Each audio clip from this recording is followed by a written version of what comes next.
My dear candidate, मेरे साथ में आकांक्षा है। बेसिकली ये भी एक किस ईयर की पास आउट है आप? 26 की। MBA आपने किया है, कहाँ से किया है? डॉक्टर वीरेंद्र स्वरूप से। तो इनको यहाँ से ज्वाइनिंग मिली है, साइनोपम में कर रही हैं।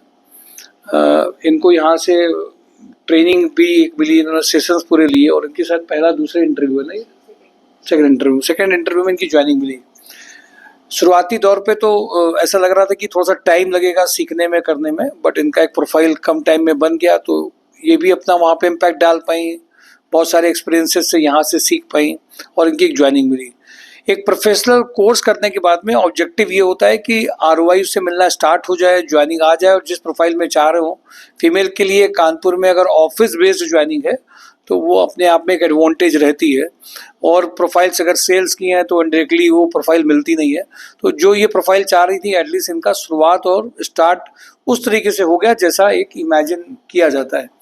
ये मैं इनसे चाहूँगा कि कुछ बातें शेयर करेंगी कि जॉब हंट ड्राइव के बारे में कैसे इनको पता चला, क्या इन्होंने यहाँ पे जॉब हंट ड्राइव में महसूस किया, फील किया रियल में, क्योंकि जॉब कंसल्टेंसी के तो बहुत सारी हैं, पर यहाँ का ट्रेनिंग सेशन क्या इनको सही लगा जो नए लोगों को गाइड करने में मदद भी करेगा।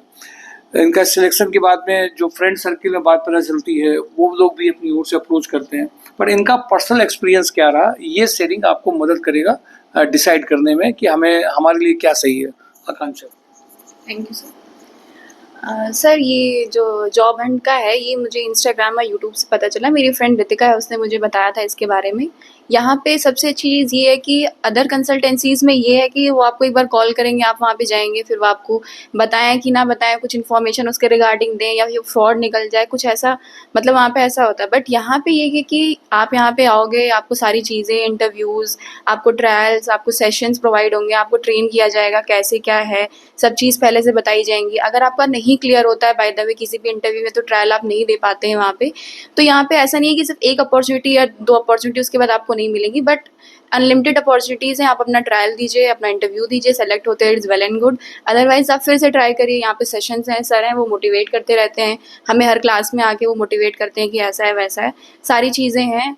और अभी मेरा सिलेक्शन हुआ है, इंटरव्यू हुआ था मेरा साइनो PCP पम्प्स में, वहाँ पे एज अ बैक ऑफिस मेरी प्रोफाइल है एंड बहुत अच्छी है। वहाँ पे मैं बहुत अच्छे से सारी चीज़ें हैंडल कर रही हूँ और ये मेरी फर्स्ट जॉब है, बट ऐसा नहीं लग रहा है कि फर्स्ट जॉब है, क्योंकि सर ने भी मुझे यहाँ पे बहुत अच्छे से ट्रेन किया है। वहाँ पे भी मैं सारी चीज़ों को बहुत अच्छे से हैंडल कर रही हूँ।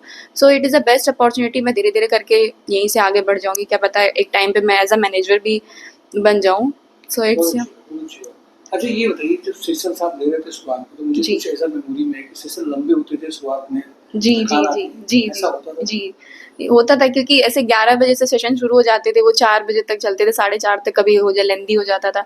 ऐसा लगता था कि आज गए, अब कल से नहीं जाएंगे, बट फिर यही आता था कि अब कल नहीं जाएंगे, फिर परसों नहीं जाएंगे, मन ही नहीं होगा जाने का। फिर धीरे धीरे करके वो रेगुलरिटी में आ गया एंड नाउ मैं अच्छी खासी पोजीशन पे हूँ एंड वेल एंड गुड। अच्छा, शुरुआत में डाउट आया होगा जी पता नहीं यहाँ भी ऐसा ना हो जी जाए, जी बिल्कुल।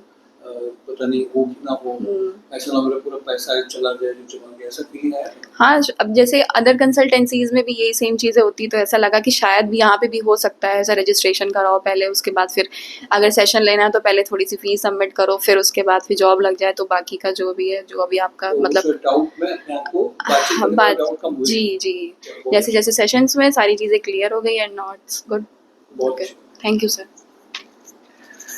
देखिए, ये भी उसी प्रोसेस के थ्रू गई हैं, डाउट के साथ आई, क्वेश्चंस इनके दिमाग में भी थे और इन्होंने प्रिपरेशन भी करी। और मुझे अच्छी तरह से याद है कि सेशन लेंदी उस वक्त काफ़ी खिंच जाते थे, कभी कभी तो सेशन 4 या 5 भी हो जाता था। तो वो सेशन अच्छे खासे थे, मतलब अगर कोई खाना पीना खा के नहीं आया तो उसको बर्दाश्त कर लेना आसान नहीं होता था। तो उस वक्त हम लोगों ने हाँ तो उस वक्त हमें समझ में आया कि इन्होंने बताया था कि सर सेशन बहुत लंबे हो जाते हैं।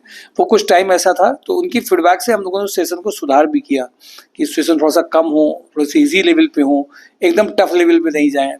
कि पता चला कि शुरुआत के 2 दिन में टफ लेवल इतना बढ़ गया कि वो और टेंशन में आ गया। तो ये लोगों की फीडबैक थी, उसके बाद सेशन को चेंज भी किया गया, प्रॉपरली उसको ढंग से किया गया। तो इनके भविष्य की बहुत बहुत शुभकामनाएं। और वो फीमेल जो देख रही हैं वो इस बात को समझें कि इकोनॉमिकल इंडिपेंडेंट पहले होना जरूरी है। आप कोई भी प्रोफेशनल कोर्स कर लेते हैं, आपके पास सर्टिफिकेट, डिग्री, डिप्लोमास खूब सारे हैं, बट पॉइंट इज आपकी अर्निंग स्टार्ट हो रही कि नहीं हो रही है। Thank you for today. Job on drive, mysurjob.com। Thank you.